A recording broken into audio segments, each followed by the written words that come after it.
Naniniwala ang dating National Security Advisor na si Norberto Gonzales na nagkakaroon na ulit ng instability sa mga lugar na sakop ng Bangsamoro Autonomous Region in Muslim Mindanao o BARM.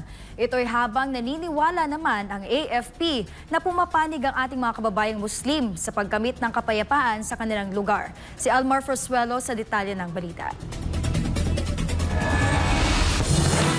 Marso 15 araw ng Sabado, isang detachment ng 6th Infantry Division ng Philippine Army sa Dato Saudi Ampatuan, Maguindanao del Sur ang hinagisan ng granada na nagresulta sa pagkasugat ng 4 na sundalo. Ayon sa 6th ID, ang paghagis ng granada ay maaring ganti ng mga terorista dahil sa sunod-sunod na pagsuko ng ilang miyembro nito sa gobyerno, bit-bit pa ang kanilang mga armas. Ngunit para sa dating kalihim ng National Security Council na si Norberto Gonzales, nagkakaroon umano ng instability sa mga lugar sa ilalim ng BARM dahil hindi anya sinunod ng gobyerno ang mga nais ng Moro Islamic Liberation Front o MILF at Moro National Liberation Front o MNLF. Nagkakaroon ng instability ulit sa Moro areas Kasi nga, yung pagkakapalit sa BARM, hindi sinunod ng ating gobyerno yung rekomendasyon ng MILF. Hindi rin sinunod yung rekomendasyon ng MNLF. Kaya yung MNLF, MILF, pareho nagre-reklamo sa nangyaring pagbabago sa BARM. Pagka ganyan, magsisimula ang mga maliliit na kaguluhan sa area. Dahil dito, naniniwala si Gonzales na madaragdagan pa ang mga ganitong insidente sa BARM sakaling hindi ito bigyan ng pansin ng kasalukuyang administrasyon.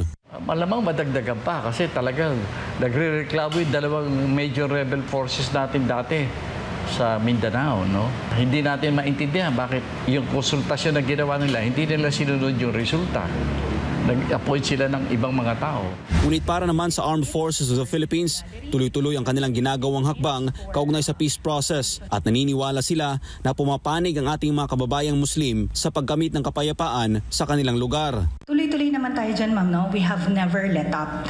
Ang nakita din natin dyan with their pronouncement, maganda pong tignan natin yung the last part of that, yung kanilang nirelease po.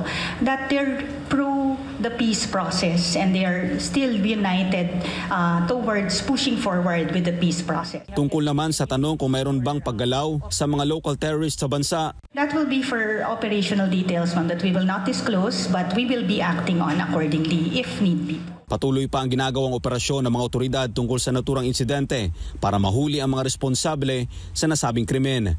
Para sa Diyos sa Pilipinas, kung mahal, Almar Forzuelo, SMNI News.